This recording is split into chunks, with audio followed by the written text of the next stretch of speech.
Good morning. We are in Bhaktapur today. We're having a look around and I've got my first glimpse of the mountains. Oh my god, it was mind-blowing.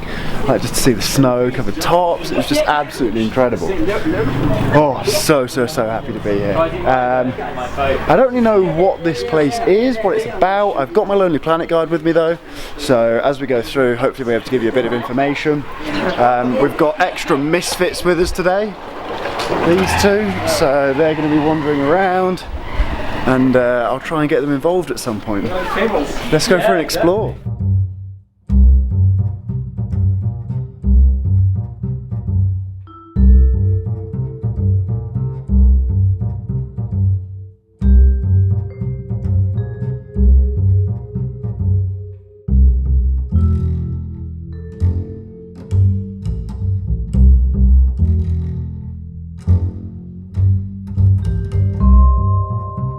So I think Bhaktapur is actually it's actually just like an ancient city. It's all cobbled streets and these some quite marvellous buildings. There's temples dotted about the place, still like wells. So yeah, I think it's an ancient city that's kind of preserved in its original state, well, relatively original. It's very peaceful. There's no traffic. It's really tranquil with like some of the most amazing views out into the countryside as well. Should be a really enjoyable day.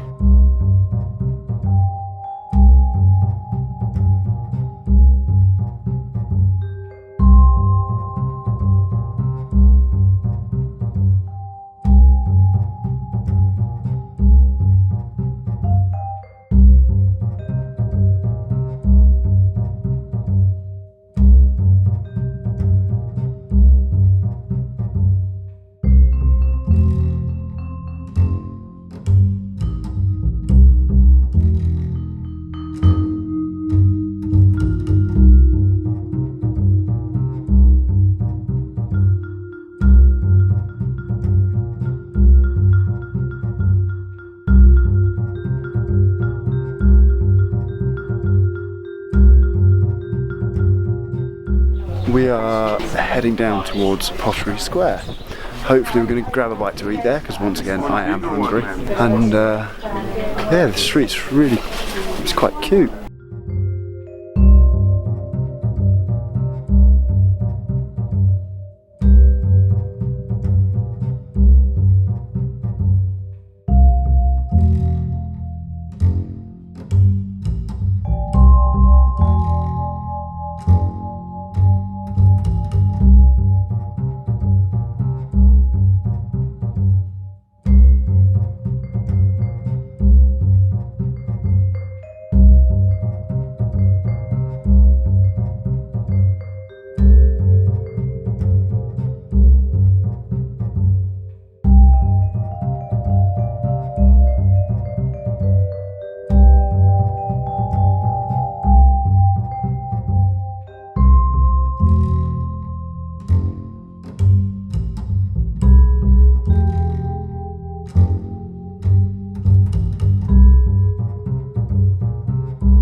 Had a really lovely morning pootling about the town here.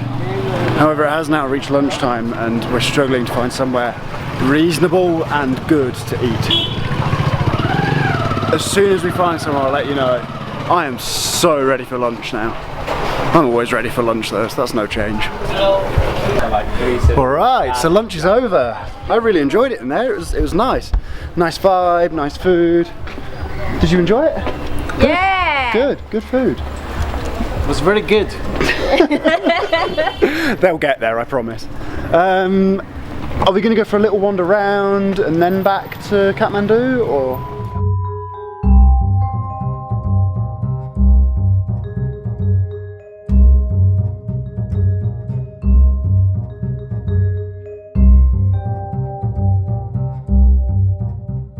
So the yogurt the guys are eating is called Juju Dal, and I think I had something similar to it the other day, and it was just so sour and so. It just was not my cup of tea. But I think the stuff the guys are having is much sweeter, so that's probably why they're enjoying it. Hello, hello, hello. We are back in Kathmandu. We left, where were we? What was it called? Bhaktapur. So we left Bhaktapur. It was a really pleasant little city to wander around. Highly recommended. Unfortunately, I didn't get any mountain views whilst I was there, which I was really looking forward to. We are now looking for a yoga place for Z to have a look around because she is a yoga instructor and we're getting free yoga classes coming up soon, she's promised. And then we are heading off to some music thing hopefully. It should be a fun evening.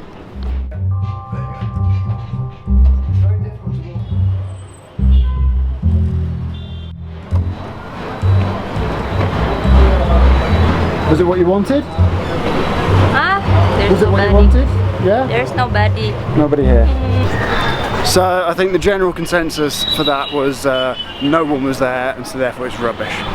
Maybe they're coming back tomorrow to give it, oh no, I think actually they were both talking about coming back later on this evening to give it another go, so good luck to them. We are now heading off to see a chat about some singing bowls. Let's see what that means. Okay, so this day has taken a seriously unexpected turn. We've met up with a chap who's a spiritual healer and a religious man. He does healing using the singing bowls, which are like these brass bowls that you rub a piece of wood round and they make this wonderful resonating noise. We're heading with him now to one of the temples here in Nepal. So there's a holy man there who's quite sick, and so we're going to go take part in some blessings or something. And it's one of those real wonderful serendipitous moments, and hopefully something fantastic is going to happen.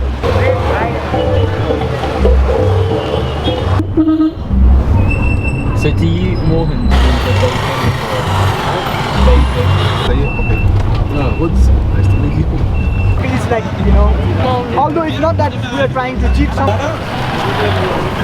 यो शब्दको बाट जाए त्यो ओडेको बिचारा पुसमा महिनामा ओडेको जुन रिन्जाइ थियो ओहो बिचारा त्यो रिन्जाइकोमा पनि गरे यसले त्यो ओड्ने कम्बलसम्म पनि सोरे जो कोही पनि आउन सोधेर आउँथे सन्तकोमा Shiv मन्दैन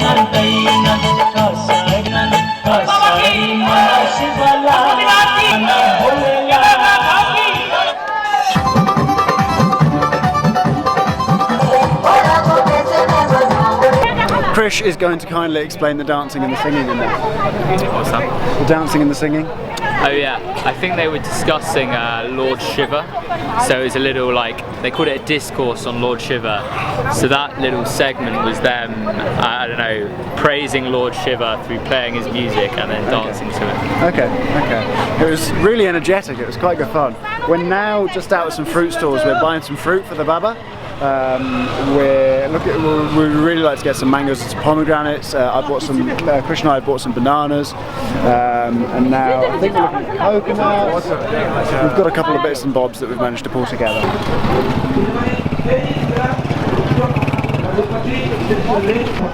I finally learned the importance of coconuts in all of the ceremonies I've been seeing. I've not understood up until now, and I've seen them all over the place. So the importance is the water inside the coconut is it's kind of a symbolism of you can wash away your bad thoughts, wash away any bad feelings using that. So that's why it's used as such like a holy offering in a lot of these ceremonies I go to. Finally I've got to grips with that one. Chaitanya's just about to go give some offerings.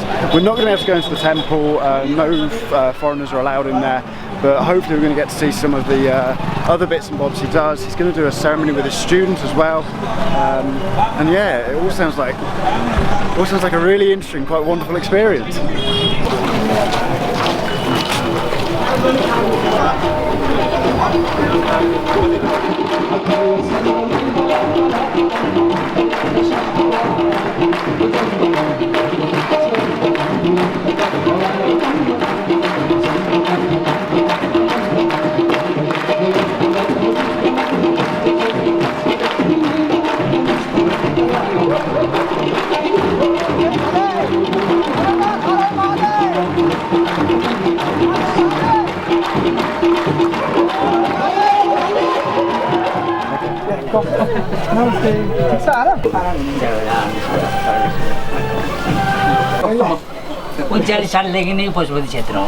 Kind of little things what is happening. And then inside the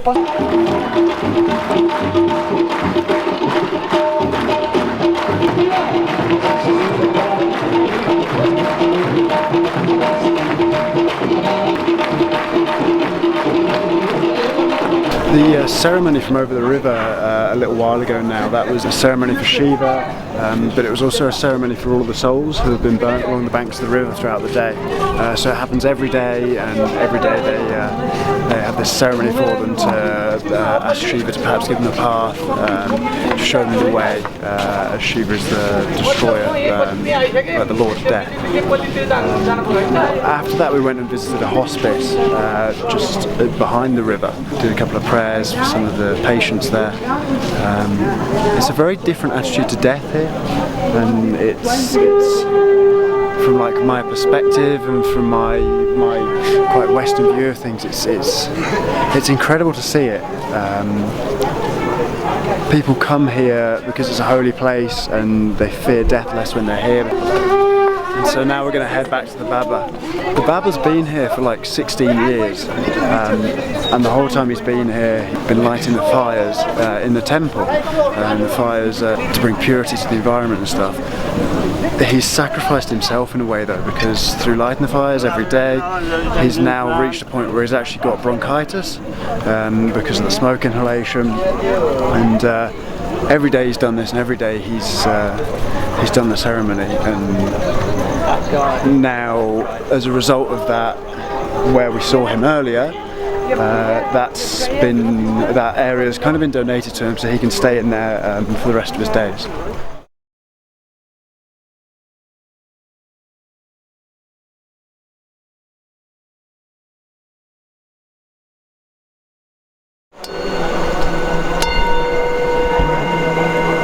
Close your eyes. Just feel this beautiful honor of being here in this moment. Being in this beautiful place that we could really have this beautiful opportunity about this sound and healing.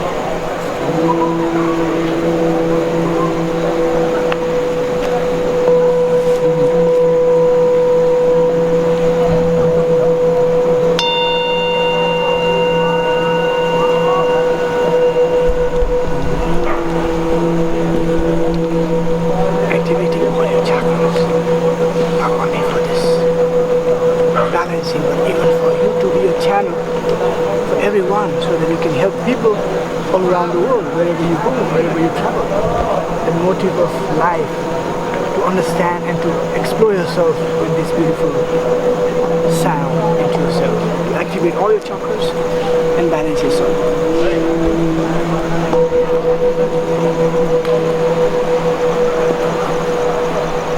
One father, spiritual father, and my own father. And it's very soft, the knife.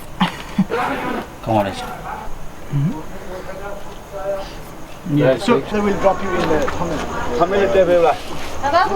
So yeah, that was kind of a wholly unexpected trip, and it was wonderful. It challenged a lot of my preconceptions. I guess it's kind of what travelling's about, isn't it? You've got to come here and experience things that take you well out of your comfort zone. And it was a place that was so full of energy, and I wouldn't say I'm a very spiritual person, I wouldn't say I'm a religious person, but when you were there you really could, when the chanting was going on, when the ceremonies were taking place, when the bowls were being played, all of that, you could really feel some sort of energy there. Hopefully I'm going to take something away from the whole experience, because it was really wonderful.